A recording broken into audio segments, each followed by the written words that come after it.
Boas tardes, boas noites.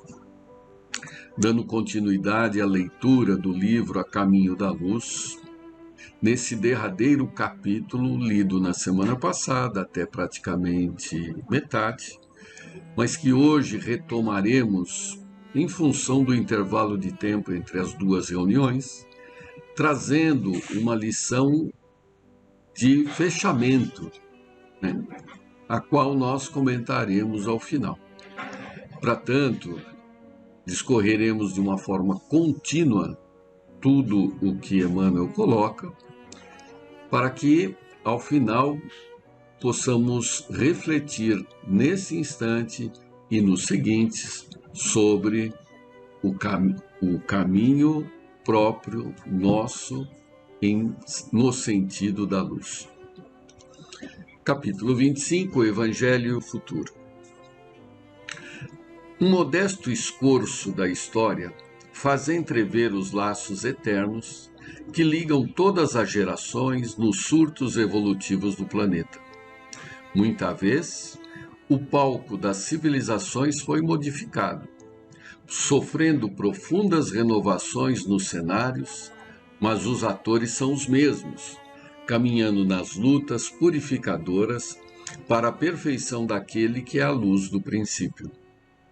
Nos primórdios da humanidade, o homem terrestre foi naturalmente conduzido às atividades exteriores, desbravando o caminho da natureza para a solução dos problemas vitais. Mas houve um tempo em que a sua maioridade espiritual foi proclamada pela sabedoria da Grécia e pelas organizações romanas. Nessa época, a vinda do Cristo ao planeta assinalaria o maior acontecimento para o mundo, de vez que o Evangelho seria a eterna mensagem do céu, ligando a Terra ao reino luminoso de Jesus, na hipótese da assimilação do homem espiritual, com respeito aos ensinamentos divinos. Mas a pureza do cristianismo não conseguiu manter-se intacta. Tão logo regressaram ao plano invisível os auxiliares do Senhor, reencarnados no globo terrestre para a glorificação dos tempos apostólicos. O assédio das trevas avassalou o coração das criaturas.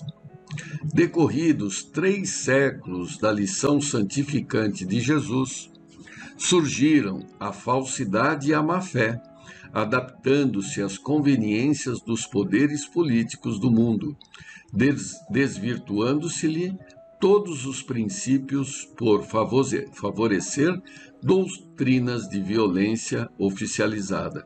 Interessante que aqui ele já, ao fazer essa síntese, até estabelece alguns marcos, 3 séculos para que a má-fé, a falsidade, o interesse próprio, a junção dos interesses, a contaminação, dos interesses espirituais pelos interesses materiais.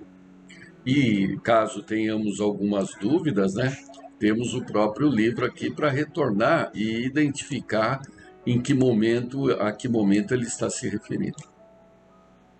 Debalde enviou o Divino Mestre seus emissários e discípulos mais queridos ao ambiente das lutas planetárias.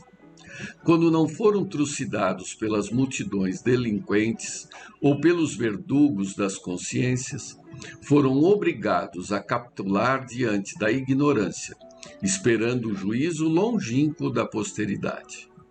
Desde essa época, em que a mensagem evangélica dilatava a esfera da liberdade humana, em virtude da sua maioridade para o entendimento das grandes e consoladoras verdades da existência, estacionou o homem espiritual em seus surtos de progresso, impossibilitando de acompanhar o homem físico na sua marcha pelas estradas do conhecimento. Aqui a referência é exatamente à Idade Média, em que os homens ao crucificarem Jesus e negarem os seus ensinamentos, na prática disseram que era possível viver sem Deus, não interessa o que ele está passando, e, portanto, há um período em que são relegados a viver pelas próprias ideias, pela própria sorte.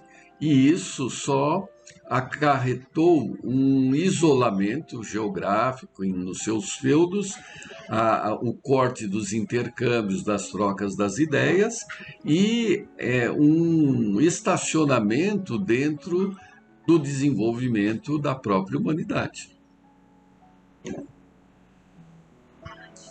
Continuando.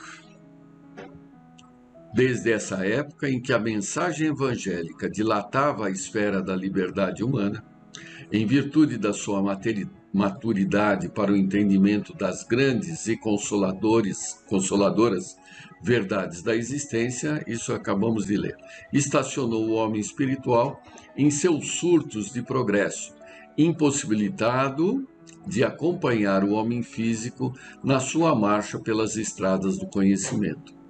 É por esse motivo que, ao lado dos aviões poderosos e da radiotelefonia, que ligam todos os continentes e países da atualidade, indicando os imperativos das leis da solidariedade humana, vemos o conceito de civilização insultado por todas as doutrinas de isolamento, enquanto os povos se preparam para o extermínio e para a destruição. É ainda por isso que, em nome do Evangelho, se perpetram todos os absurdos nos países ditos cristãos. Lembrando que esse livro foi escrito imediatamente antes do início da Segunda Grande Guerra. A realidade é que a civilização ocidental não chegou a se cristianizar.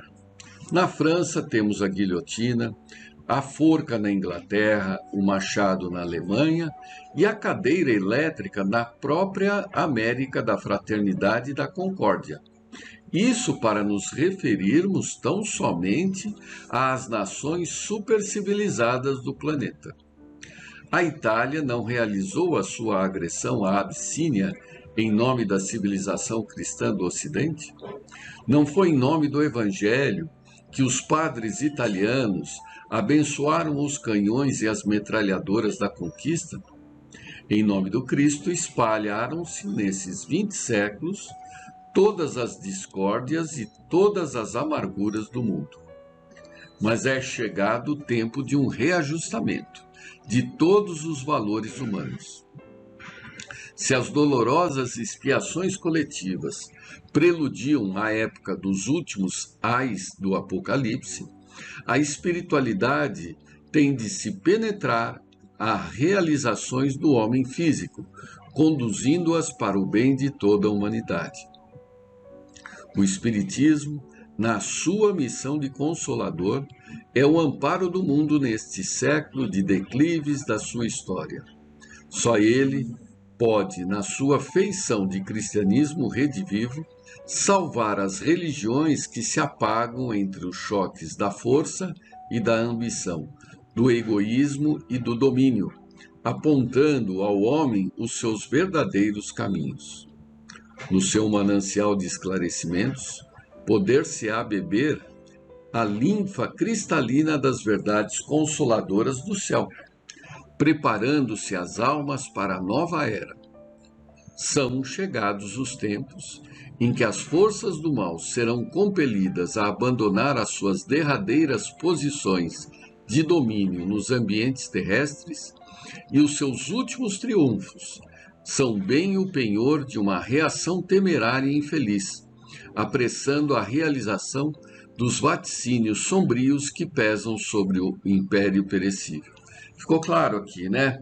O que ele está querendo dizer é que está chegando o período de exílio desses espíritos. E os líderes dessas falanges das trevas, cientes dessa ocorrência, reagem de uma forma mais violenta, tanto que há um encrudecimento das dificuldades contemporâneas. Mas isso é o estertor do doente. É aquela pessoa que, quando está definhando, de repente dá aquela melhora, é aquela reação. No caso aqui, esses espíritos, talvez até do qual nós façamos parte, estamos percebendo que vamos perder o poder sobre a Terra, então reagimos. E isso faz com que se precipitem as profecias, as dificuldades, para demonstrar que o comando é de Deus através de Jesus. Ditadores, exércitos, hegemonias econômicas, massas versáteis e inconscientes, guerras inglórias, organizações seculares passarão com a vertigem de um pesadelo. Isso é profundo, né? Não há nação que, construída sobre o sangue dos seus, conseguirá manter essa estrutura. Por isso, esse esfarelamento contemporâneo das instituições. A maioria, a grande maioria delas foram criadas, foram constituídas através de guerras, através de interesses econômicos. Entre as nações não há amizade, há interesses. Aula 1 de geografia, né?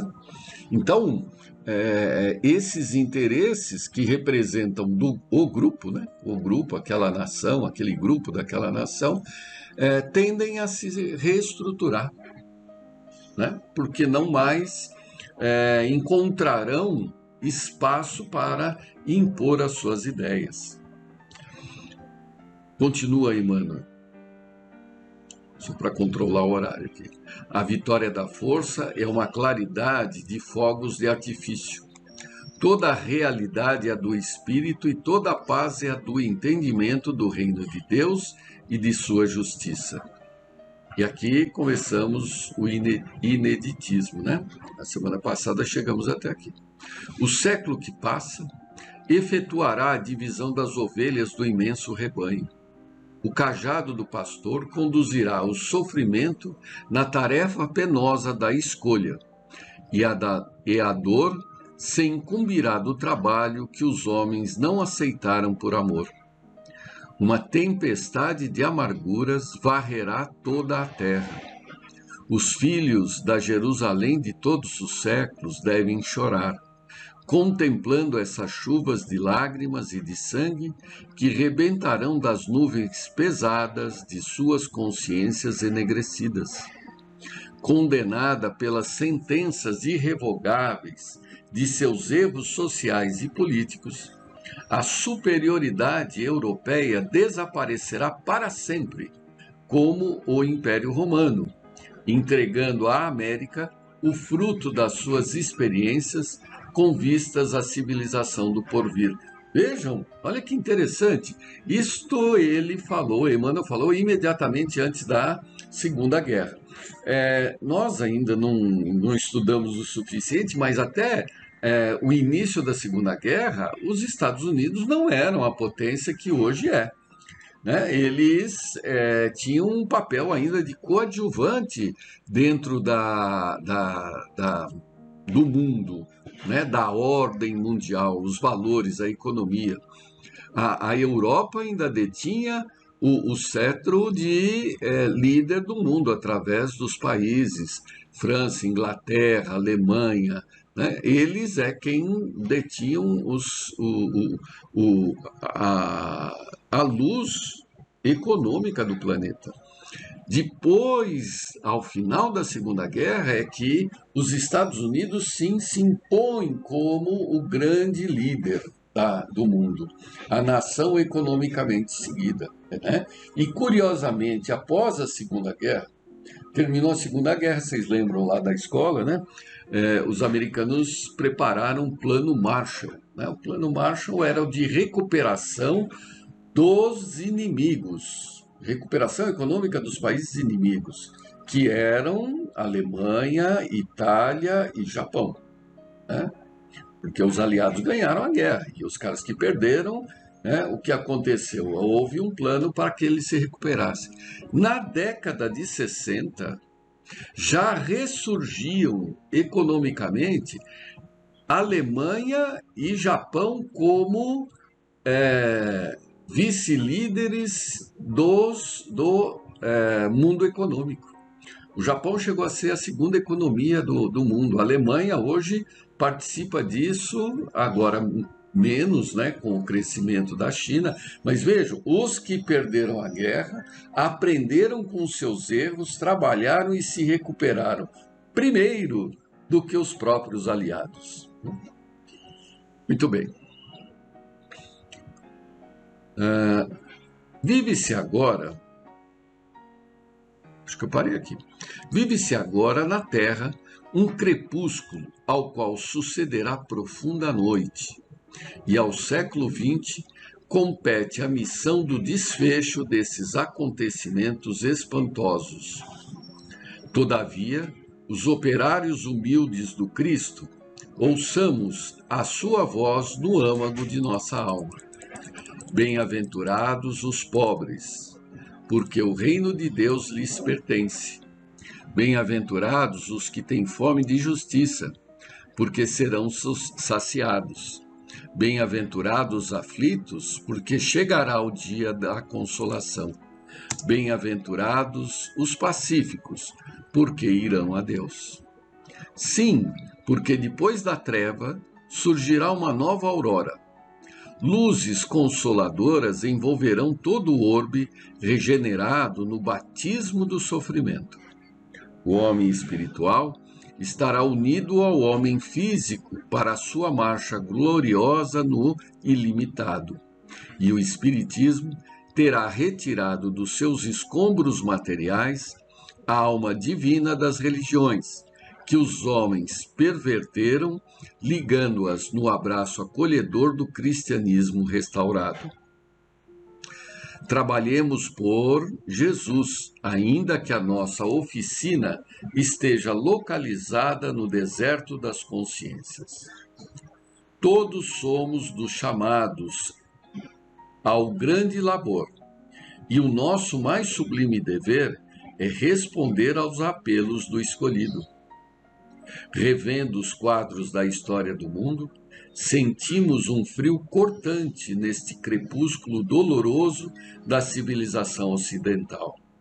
Lembremos a misericórdia do Pai e façamos as nossas preces.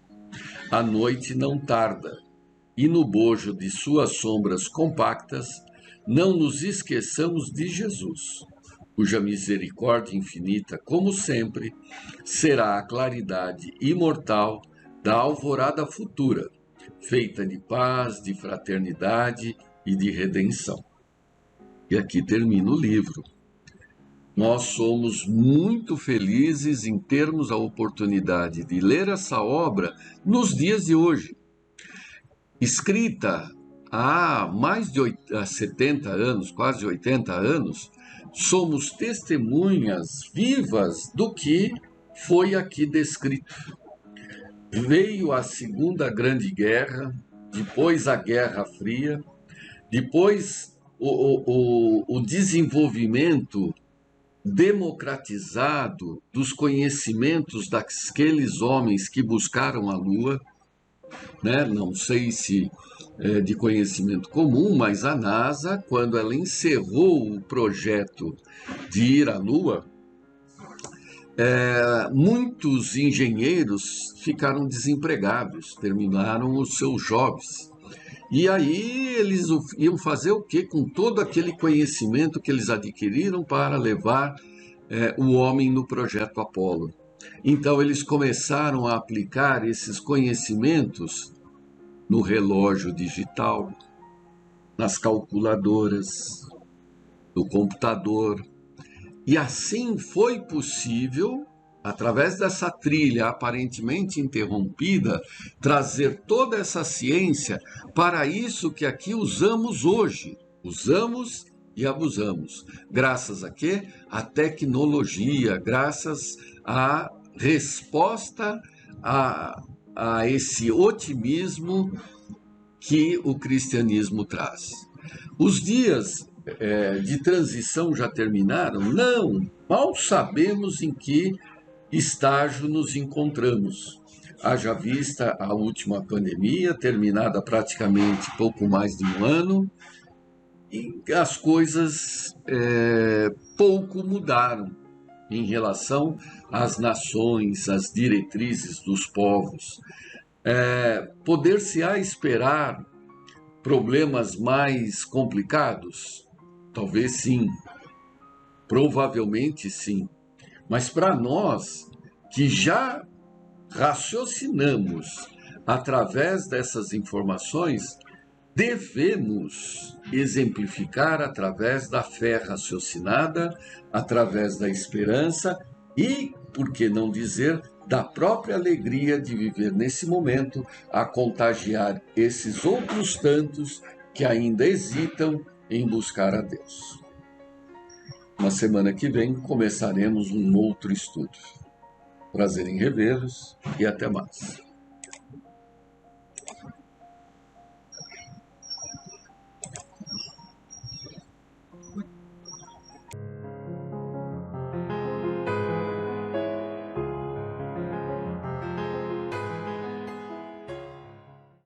Que Jesus, nosso mestre amigo, esteja junto a cada um de nós nesses momentos de estudo da doutrina espírita.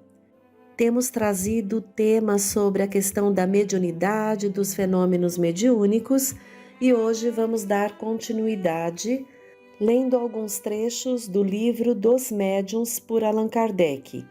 Na última vez que pesquisamos o livro dos Médiuns, estávamos no item 164 da segunda parte, no capítulo 14, Os Médiuns. Vimos a parte 2, que é médiuns sensitivos ou impressionáveis, do item 164. E só fazendo uma recordação, são aquelas pessoas capazes de sentir a presença dos espíritos por uma vaga impressão. Muitas vezes se sentem um arrepio que não se compreende, é uma variedade mediúnica que não apresenta um caráter bem definido. Praticamente todos os médiuns são impressionáveis. Então essa impressionabilidade é antes uma qualidade geral do que especial, segundo Kardec. Vimos que essa faculdade se desenvolve com o hábito e pode atingir uma tal sutileza que a pessoa dotada reconhece, pela sensação recebida, não só a natureza boa ou má do espírito que se aproximou, mas até a sua individualidade. A pessoa dotada dessa faculdade se torna, em relação aos espíritos, um verdadeiro sensitivo. Um bom espírito produz sempre uma impressão suave e agradável. A de um mau espírito, pelo contrário, é penosa, angustiante e desagradável. Agora nós vamos ver a parte 3 sobre médiuns audientes, item 165. Kardec diz: são os que ouvem a voz dos espíritos. Como já dissemos ao tratar da pneumatofonia, é algumas vezes uma voz interna que se faz ouvir no foro íntimo. De outras vezes, é uma voz externa, clara e distinta como a de uma pessoa viva. Os médiuns audientes podem, assim, conversar com os espíritos. Quando adquirem o hábito de comunicar-se com certos espíritos, os reconhecem imediatamente pelo timbre da voz. Quando não se possui essa faculdade, pode-se também comunicar com o espírito através de um médium audiente que exerce o papel de intérprete. Essa faculdade é muito agradável quando o médium só ouve espíritos bons, ou somente aqueles que ele chama.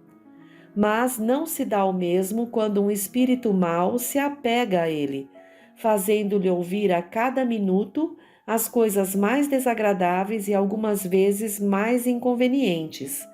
É necessário, então, tratar de desembaraçar-se pelos meios que indicaremos no capítulo da obsessão. Vejam que Kardec define a faculdade de médiuns audientes, mas sempre na sua explicação, dizendo que pode ser uma faculdade agradável ou desagradável, dependendo da condição moral do médium. Então, Kardec não se cansa de nos alertar sobre essa questão de nos evangelizarmos para nos livrarmos das mazelas morais que trazemos para sermos bons médiuns, independente do tipo de faculdade que venhamos a ter. Num trechinho do Evangelho, que nós já vimos aqui nesses estudos, no capítulo 24, item 12, Kardec também aponta, ele diz, abre aspas, bom médium não é aquele que comunica facilmente, mas aquele que é simpático aos bons espíritos e somente deles tem a assistência. Então vejam que a nossa maior preocupação não é em ser médium vidente, ser médium audiente, ser médium falante, enfim, mas sim sermos aquele espírito encarnado que devemos buscar a nossa reforma íntima, nos evangelizar, porque aí, independente do tipo de mediunidade que venhamos a ter, vamos estar nesse esforço de nos melhorarmos, de buscarmos os exemplos do Cristo na prática, no dia a dia, nos pensamentos, vamos estar bem assessorados pelos espíritos superiores que estão vendo nossos esforços para podermos atuar como médiuns na nossa casa.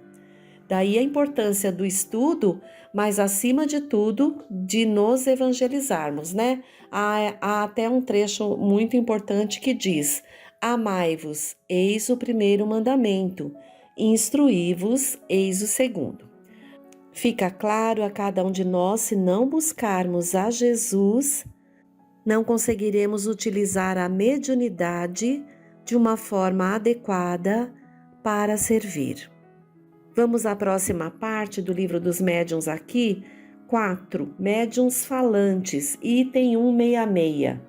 Kardec diz: os médiuns audientes que apenas transmitem o que ouvem não são propriamente médiuns falantes. Estes, na maioria das vezes, não ouvem nada.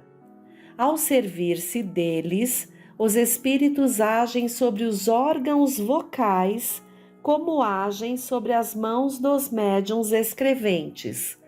O espírito se serve para a comunicação dos órgãos mais flexíveis que encontra no médium. De um empresta as mãos, de outro as cordas vocais e de um terceiro os ouvidos.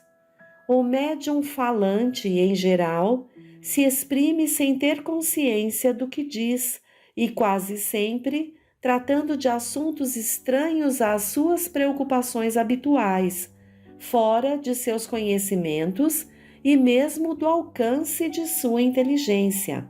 Embora esteja perfeitamente desperto e em condições normais, raramente se lembra do que diz.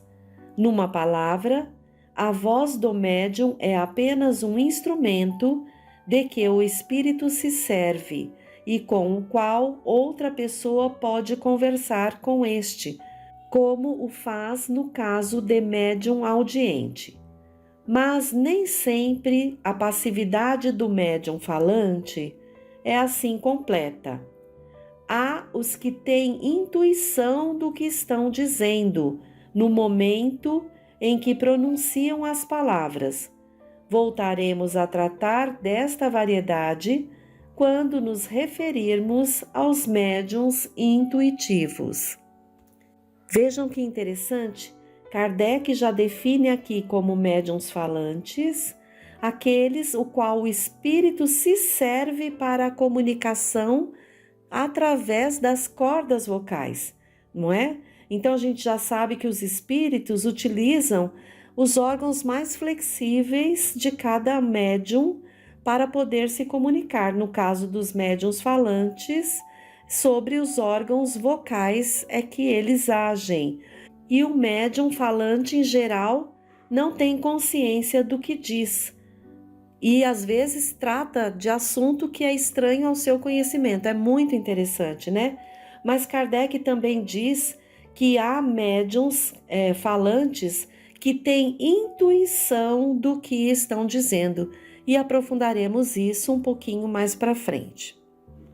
A próxima parte sobre médiuns videntes, item 167, Kardec diz: os médiuns videntes são dotados da faculdade de ver os espíritos. Há os que gozam dessa faculdade em estado normal, perfeitamente acordados, guardando lembrança precisa do que viram. Outros só a possuem em estado sonambúlico ou aproximado do sonambulismo. É raro que essa faculdade seja permanente, sendo quase sempre o resultado de uma crise súbita e passageira. Podemos incluir na categoria de médiuns videntes todas as pessoas dotadas de segunda vista. A possibilidade de ver os espíritos em sonho é também uma espécie de mediunidade, mas não constitui propriamente a mediunidade de vidência. Explicaremos esse fenômeno no capítulo 6, Manifestações Visuais. O médium vidente acredita ver pelos olhos, como os que têm a dupla vista, mas na realidade é a alma que vê, e por essa razão eles tanto veem com os olhos abertos ou fechados. Dessa maneira, um cego pode ver os espíritos como os que têm visão normal. Seria interessante fazer um estudo sobre esta questão, verificando se essa faculdade é mais frequente nos cegos. Espíritos que viveram na Terra como cegos nos disseram que tinham, pela alma, a percepção de alguns objetos e que não estavam mergulhados na escuridão completa. Item 168.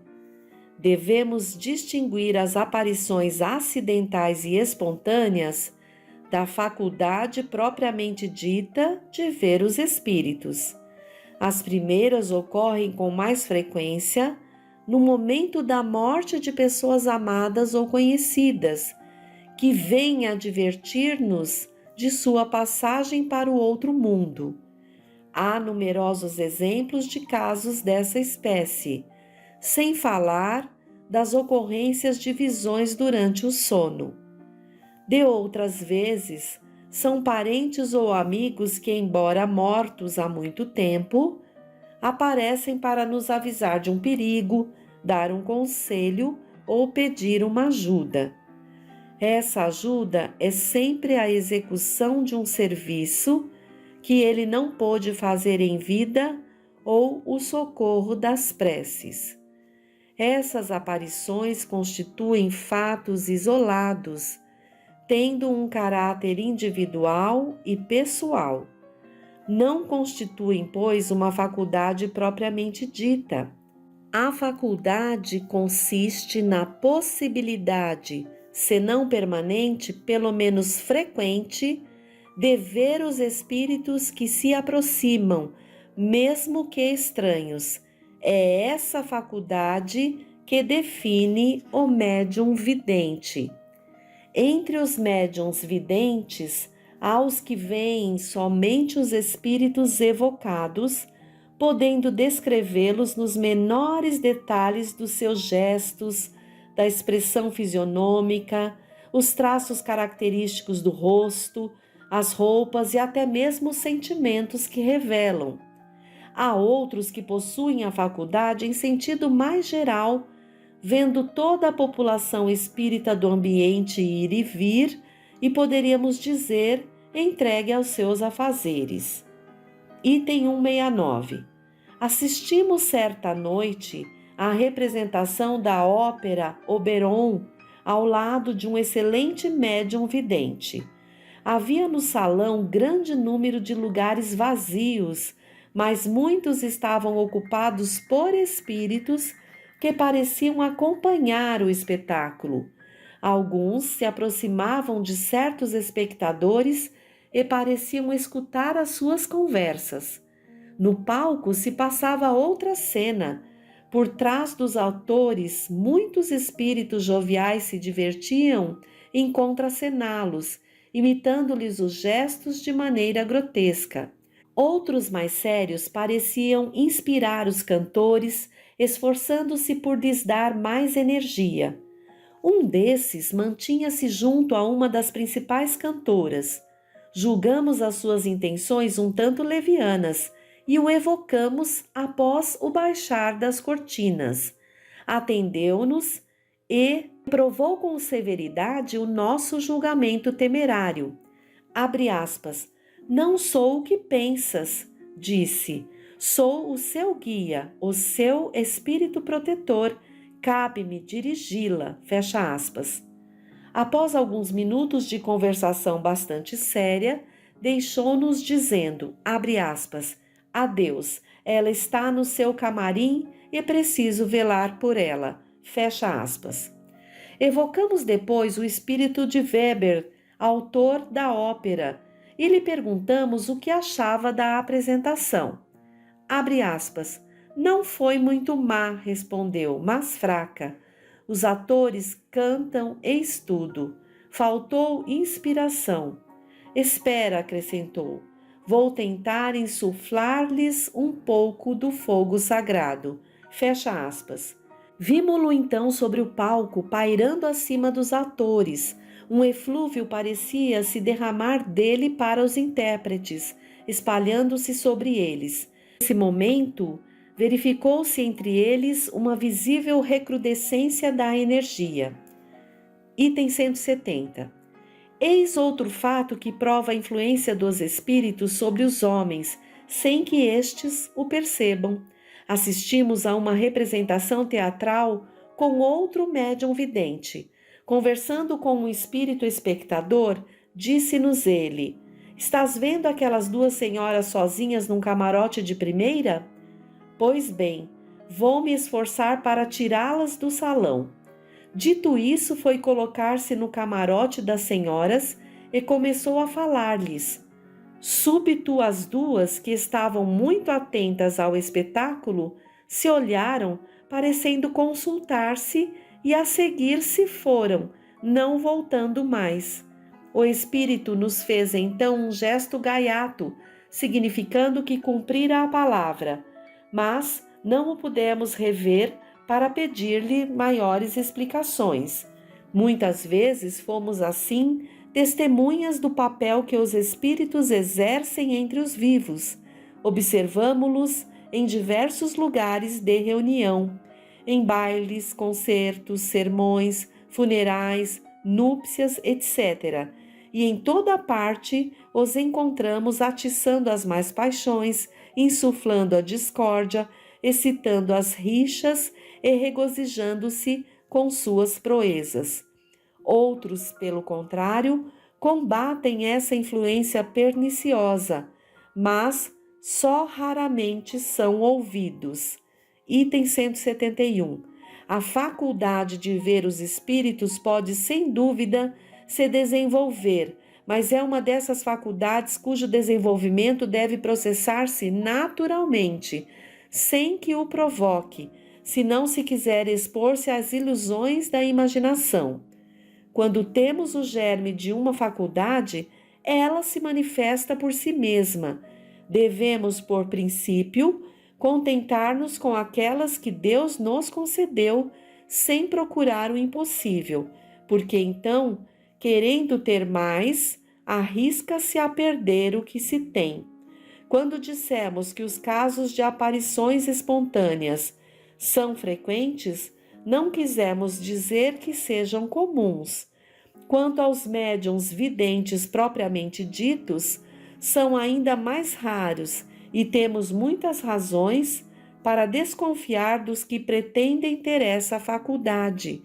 É prudente não lhes dar fé, senão mediante provas positivas. Não nos referimos aos que alimentam a ridícula ilusão dos espíritos glóbulos, de que trataremos no item 108. Mas aos que pretendem ver os espíritos de maneira racional. Algumas pessoas podem, sem dúvida, tornar-se de boa fé, mas outras podem simular essa faculdade por amor próprio ou por interesse. Nesse caso, deve-se particularmente levar em conta o caráter, a moralidade e a sinceridade habituais da pessoa, mas é sobretudo nas questões circunstanciais que se pode encontrar o mais seguro meio de controle, porque há circunstâncias que não podem deixar dúvidas, como nos casos de exata descrição de espíritos que o médium jamais teve ocasião de conhecer quando encarnado. O caso seguinte pertence a essa categoria. Uma senhora viúva cujo marido se comunica frequentemente com ela encontrou um dia com um médium vidente que não a conhecia, nem a sua família. O médium lhe disse, abre aspas, veja um espírito ao vosso lado, fecha aspas. Ah, disse a senhora, é sem dúvida o meu marido que quase nunca me deixa. Não, respondeu o médium, é uma senhora de certa idade que está penteada de maneira estranha com uma fita branca na testa. Fecha aspas. Por essa particularidade e outros detalhes descritos, a viúva reconheceu sua avó, sem perigo de erro, e na qual nem sequer pensava nesse momento. Se o médium quisesse simular a faculdade, seria mais fácil aproveitar o pensamento da senhora, mas ao invés do marido que a preocupava, ele viu uma mulher com um penteado especial de que nada lhe poderia dar ideia. Esse caso prova ainda que a visão do médium não era o reflexo de qualquer pensamento alheio. Muito interessante essa parte que Kardec nos fala sobre os médiuns videntes. Vamos falar um pouco mais no próximo encontro para aprofundar um pouquinho sobre essa faculdade mediúnica. Agradecidos a Deus, nos despedimos e nos vemos no próximo encontro. Fiquem todos com a paz de Jesus.